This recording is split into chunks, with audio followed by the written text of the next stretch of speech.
AITA for being deeply upset that my wife is helping her friend cheat on her husband? A few months ago, my wife, Emily, decided to take a weekend trip with her friend, Sarah. Initially, I didn't think much of it. A little getaway with a close friend seemed harmless enough. Emily and Sarah had been friends for years, and though I didn't know Sarah well, I trusted my wife implicitly. The weekend came and went, and everything seemed normal until Emily casually mentioned something that sent a chill down my spine. It turns out that Sarah didn't just want a weekend away to relax.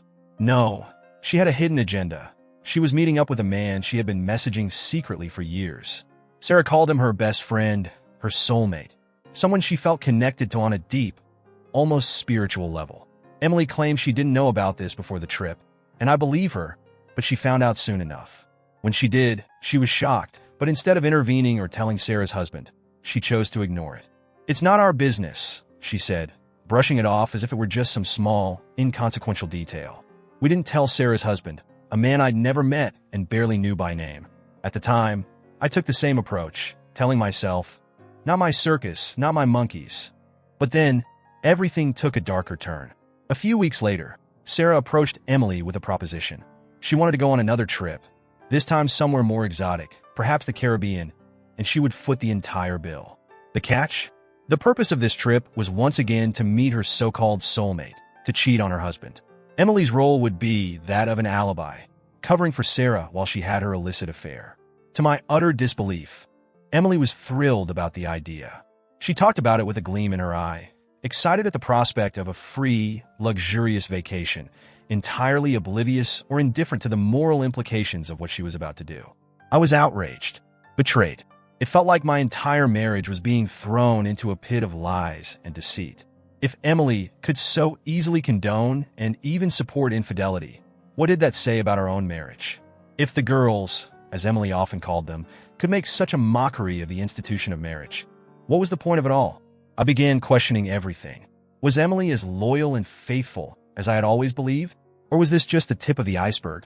I started to notice other things, small but telling details that began to chip away at the foundation of our relationship. The way Emily would sometimes glance at her phone and smile at messages she wouldn't share with me, or the way she'd become secretive about her plans, claiming they were just with the girls.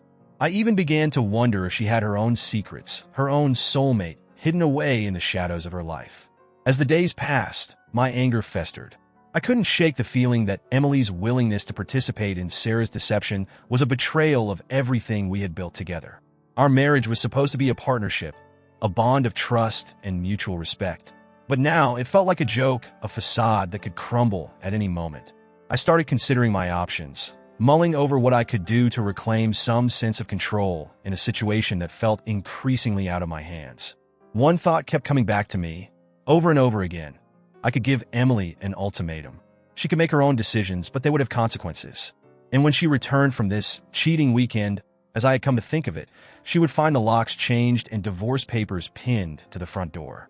It was a drastic step, one that would shatter our lives and leave us both picking up the pieces. But at that moment, it felt like the only way to make her understand the gravity of what she was doing. But there was another part of me, a softer, more hopeful part, that wanted to salvage our marriage. I loved Emily, and the thought of losing her was almost too much to bear. I wondered if there was a way to confront her, to make her see how deeply her actions were hurting me without resorting to such extreme measures. Perhaps we could go to therapy, work through our issues together, and find a way to rebuild the trust that had been so badly damaged. As the trip grew closer, I found myself spiraling into a state of anxiety and despair.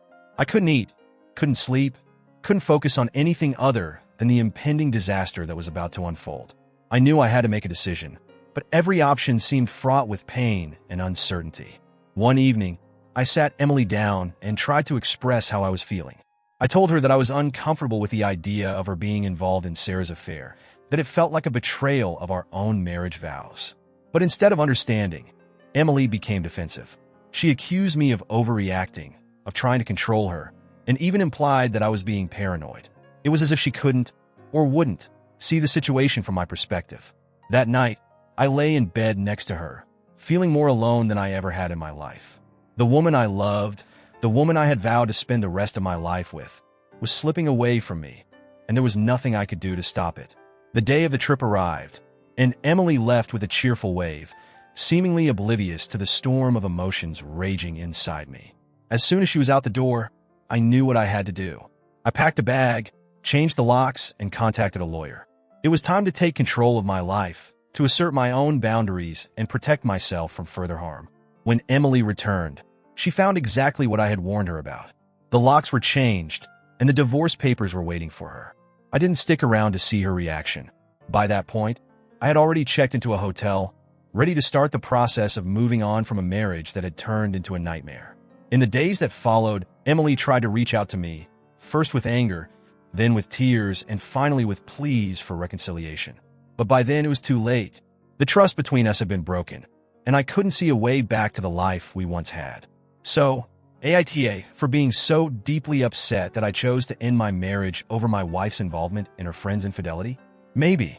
But at the end of the day, I had to protect myself from a situation that felt toxic and untenable. I had to make a choice, and I chose to walk away.